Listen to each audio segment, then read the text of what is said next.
অবস্থা ভাই? কি ভাবছো? তোকে তো খুব চিন্তিত মনে হচ্ছে। প্রতিদিন এই ভাঙ্গা সাইকেল চালাতে আর ভালো লাগে না। যদি একটা বাইক থাকতো কতই না ভালো হতো। ও, এই ব্যাপার। এটা নিয়ে চিন্তার কি আছে? আর বলিস না ভাই, জন্ম নিয়েছি গরিব ঘরে। বাবাকে কত বলি যে আমাকে একটা বাইক কিনে দিন, কে শোনে কার কথা, শুধু বলে টাকা নেই। এতে মন খারাপ করার কিছু নেই। আমার কথা শোন। তুই বাসায় গিয়ে তোর বাবার কাছে আবার বাইকের কথা বলবি। এরপরও যদি বাইক কিনে না দেয়, তারপর বাসা থেকে কোথাও চলে যাবি। কি বলিস, বাসা থেকে কেন যাব? তাহলে আমি খাবো কি, থাকবো কোথায়? আরে, তোকে কি একেবারে চলে যেতে বলছি? তাহলে? কোথাও 2 বা 3 দিন থাকবি। প্রয়োজনে আমার বাসায় আসিস। এরপর দেখবি তোর বাবা এমনিতেই বাইক কিনে দিতে রাজি হবে। এতে কি কাজ হবে? আরে হ্যাঁ, অবশ্যই।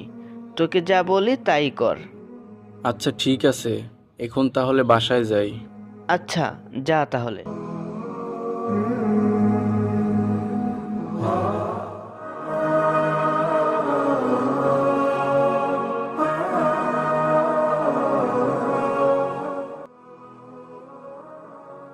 বাবা বাবা, আপনাকে কতবার বলবো একটা বাইক কিনে দিন। বললেই হলো? বাইক কিনে দেবো কোথা থেকে? ঠিক মতো তো খেতেই পারি না।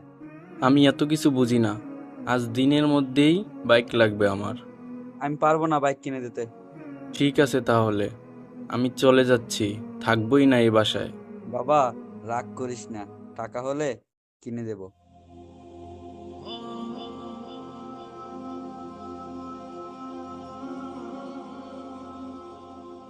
আসসালামু আলাইকুম রহমতুল্লাহ। ওয়ালাইকুম আসসালাম রহমতুল্লাহ। কি ব্যাপার, তুমি মন খারাপ করে এ সময় বাহিরে দাঁড়িয়ে আছো কেন? হুজুর, আমার মনে অনেক কষ্ট। আমার একটা বাইক দরকার। বাবাকে অনেক বলেছি কিন্তু বাইক কিনে দেয় না। শোনো, আল্লাহ তোমাকে বাবা মা ভাই বোন সব কিছুই দিয়েছেন।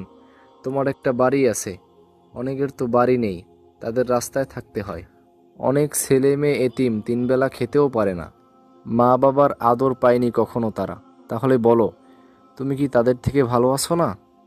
হ্যাঁ হুজুর। আল্লাহ বলেন, তোমরা কৃতজ্ঞ হলে তোমাদেরকে অবশ্যই অধিক দান করব, আর অকৃতজ্ঞ হলে অবশ্যই আমার শাস্তি হবে কঠোর। সূরা ইব্রাহিম 7 নম্বর আয়াত। আমি বুঝতে পারিনি, আল্লাহ তো আমাকে অনেক ভালো রেখেছে। তুমি এখনই বাসায় যাও আর তোমার বাবার কাছে ক্ষমা চাও। ঠিক আছে হুজুর, ভালো থাকবেন। আসসালামু আলাইকুম। ওয়া আলাইকুম আসসালাম।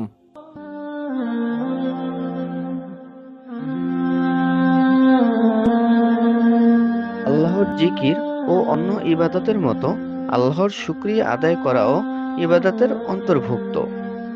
আল্লাহ তাআলা বলেন, শীঘ্রই আল্লাহ শুকর আদায়কারীদের প্রতিদান দিবেন। সূরা আল ইমরান, আয়াত 144।